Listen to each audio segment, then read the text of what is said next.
We've made it. We've made it to the part of the podcast where we were going to talk about Blake Snell and Kevin Cash. I know a lot of people, if you're not a Dodger fan, you're probably waiting for this part. Let's get into it. So I know Dallas has tried to explain the Tyler Glasnow game one situation, but still, 6 games later, I'm going to talk about it again because I don't like the explanation. I don't think it makes sense. I don't think it makes sense in the context of what we have after game 6.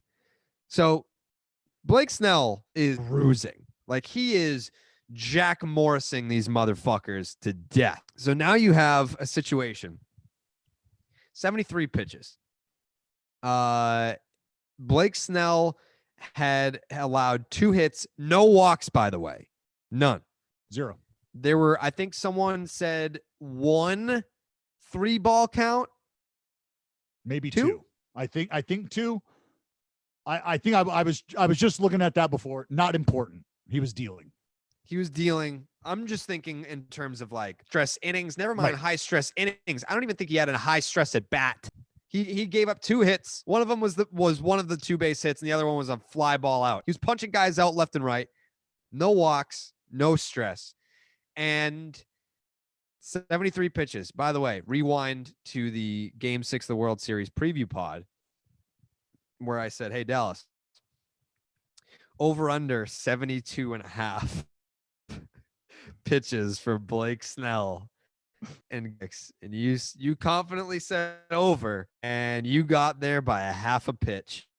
Nailed it. That's what both of us did, the over under, right in the right spot, and I fucking nailed it. Nailed it. Absolutely crushed it. So, I mean, this dude, oh man. And it was a universal, what the fuck are you doing? Yeah. Like, everyone, fans, media, players. We had Josh Donaldson on the stream to talk about it. So we kind of were like talking about it a little bit, being like, well, is this the analytics team? And Kevin Cash talked about it after the game, and he was like, well, no, like, first of all, I want to make sure I get that quote, but we didn't want him to see the lineup for a third time. And it's like, well, that's a plan. Mm-hmm. What are you talking about? Yeah. Like, that's a plan. And the next part of that lineup, the next 3 hitters that Blake Snell was due to face were a combined 0 for 6 with 6 strikeouts on the night against him. Mookie Betts, I believe, was up next. His slugging percentage against lefties was .218, I want to say. So what are we doing here, Kevin Cash? If you were handed a piece of paper by some robot from a nerd on the analytics team that says, hey, we need to get this guy out of here.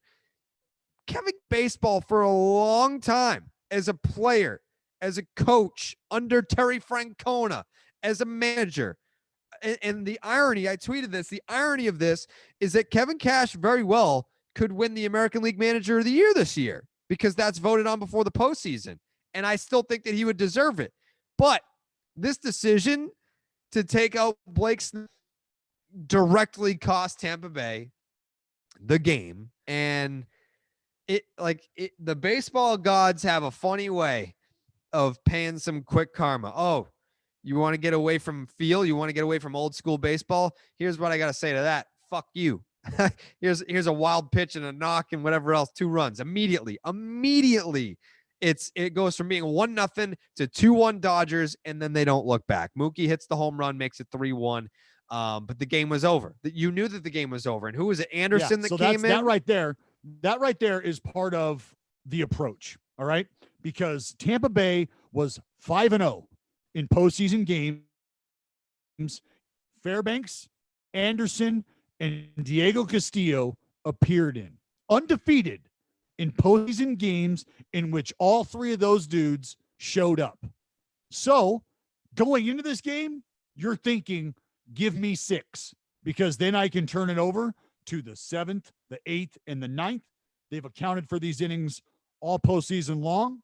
Nothing's going to change here. It was an effort to hurry up and get to that point. And you pulled the trigger too soon. There's no other way to evaluate that. You pulled the trigger too soon. Now, here's the conversation. is why did this happen? Where do we go from here? And what grounds does Kevin Cash have to stand on? Well, the reason that this happened is because of analytics. The reason Kevin Cash will keep his job is because of the analytics. So that's why I said on the stream, it's like Kevin Cash and a lot of these managers, a list of decisions that they should be making based on the computer and what that tells them. And then here's a list of decisions that you would be free to make based on your gut feel and instinct. But should those decisions not work out, assigned failure points. And should your gut feeling and your gut instinct decisions accumulate enough of your points, well, we're going to show you decision making isn't working out and you're now fired. Kevin Cash could have selected the move from this side of the board that says you make any one of these moves based purely on the numbers here and your job, because there's just no way to attack you for making this decision, because the numbers tell us that this is purely the way to go, no alternative. So for Kevin Cash to be able to sit up there on that stage and tell you that it sucks being work out, but the process was correct, that's exactly what he's telling you. I could have went with the numbers, which is, and you can't tell me shit about that because the numbers tell us all it's the right decision to make. But if you want to have a conversation, attention to what was going out on the field in front of me, well, you need to know that I'm supposed to just be making this in the best possible place to win. And the numbers, again, told us that this was the move to make. So you can be mad at me all you want. I'm managing the game the way that our organization feels like the game should be managed. And that's the scapegoat. That numbers that got you into this position are the very numbers that get you out of it. How fucked up is that? I mean, it was interesting to see how many players in the league were celebrating the huge loss that analytics took. There is a place in the game for analytics, but to swear by it, though it is gospel and that it is the end all be all, like that's where players have issues. This leads me to the point that I was making. What is this moment in time telling us right now? And the swings and misses that I'm getting, he had 16 swing and misses all night long on 34 swings. So he's deceiving these guys, but he's doing it with the breaking ball. He's doing it at the top of the zone with the fastball. Let's evaluate the fashion in which he's getting it done as well. Very efficient and very dominant. So the raw data at this moment in time is telling you that this is probably your guy in Blake Snell to get you these outs, because now you're going to evaluate the guys he's facing. The first 4 hitters were 0 for 8 with 7 punch outs. Yeah. I mean, come the fuck on. As a baseball man, what are you watching out there that is not telling you that this is what we're doing?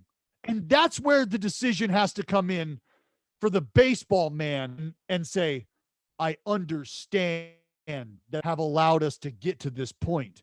And at some point in time, the numbers are going to have to understand that what's happening right here, right now. You know what happens when this shit happens and a doctor does something that would be unconventional and it works, or a doctor doesn't do something and the human body, for whatever reasons, responds in a miraculous way.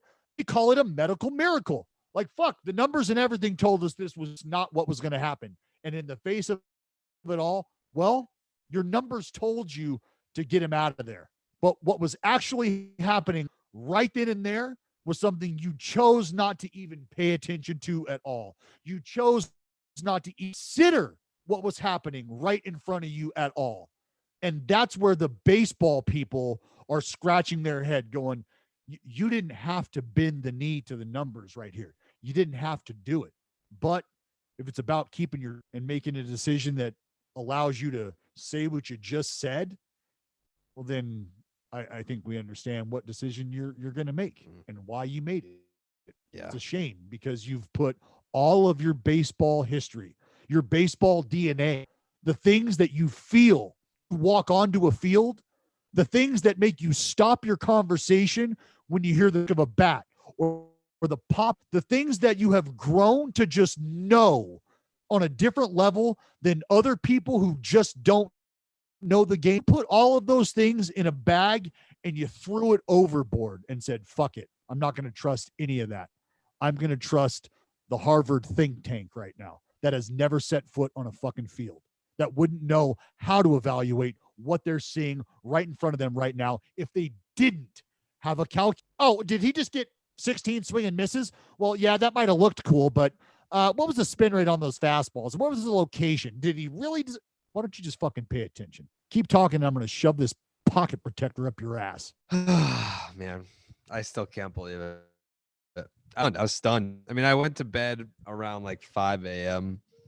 and my last thought before I went to sleep was not did it. They got over the hump. It was, fuck, do you take Blake Snell out of that game? Like, that's what I was thinking about. And I know I wanted to do the podcast in this format where we gave their due. I didn't want the Kevin Cash Blake Snell see the lead story, even though to me it was. It will always be. It will always be. Yeah, like if it was 3-2 Tampa and the Dodgers won last, like, we're leading off with the Kevin Cash decision. But because the season's over and the Dodgers are champions, and yeah, we're talking about the Dodgers winning the World Series. Like, there's no bigger story than winning the World Series. But I mean, like I said, it was the last thing I thought of last night before I went to bed. When you hear Mookie Betts talk about the decision to pull him the way he did, and you hear Bellinger after the game, like, just basically laughing when being asked thoughts on that move. You know, he even said that they were all joking, like, hey, we got him out of there in the 6th like we planned. You know, he's like, I don't even know what to thank you. When the opposing team's first thought is to say thank you in regards to a managerial decision made on the other side, not great. That's not great at all. You're probably never going to lead about the 2020 championship, how well the Dodgers did. You're probably going to be entertaining this move of Blake Snell with Kevin Cash far earlier than you will ever be giving praise to Dodgers players. And then when we had Donaldson on the live stream and I was, having my fucking mental breakdown over Blake Snell coming out of the game, and I was like, not only was he at 73 pitches, but they were not high stress innings at all. I asked him, I was like, you're on the Dodgers right now and you see Kevin Cash come out there to take the ball away from Blake Snell and he's coming back out with that lefty. Like, what are you feeling like? And he's like, we got a chance now, like Anderson comes in to relieve Blake Snell, and this motherfucker had given up at least one run in his last 6 straight appearances. 6 appearances in his last 6 appearances. And why is Nick Anderson the first one you're running out there? And it's because you feel like the matchups dictate that. I understand that.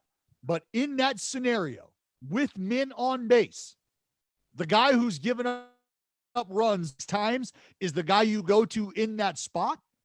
This is right now. We're talking about right now. So what you did is you banked on numbers that had been provided for you over the course of a season instead of thinking about what has transpired right now. Right now, Blake Snell was dealing and was the guy to get you those outs. Nick Anderson was not the guy to rush scenario because of defeated in the postseason track record when you get those 3 dudes in the ball game. Aggressive. You got with what you thought the bullpen was going to provide for over your skis, and the snowball effect was created. Kevin Cash will never live that down. I said it last night. Someone was like, oh, that's going to be a tough press conference for him. I was like, it's going to be a tough life for him. Like, that will follow him forever. That's not just a tough, I'm going to face the media and answer this and then go to bed and pick up tomorrow morning. What a shitty night that was. Like, no, like, will associate pulling Blake Snell in game 6 of the World Series with Kevin Cash forever.